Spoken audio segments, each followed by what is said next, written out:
this video, we're unboxing the ball joint separator tool set.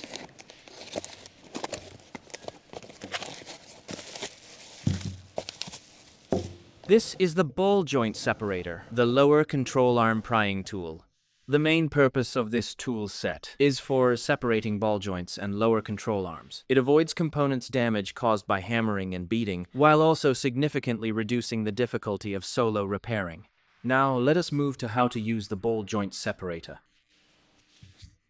First, take the U-shaped end of the ball joint separator and position it on the pivot point need to remove. Then use the threaded push rod.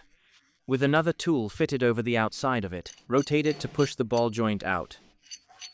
We can also remove the nut on top. Use the single push rod to pop the ball joint out. This tool is for lower control arm removal and installation. It provides a pivot point. We need to use it together with a pry bar.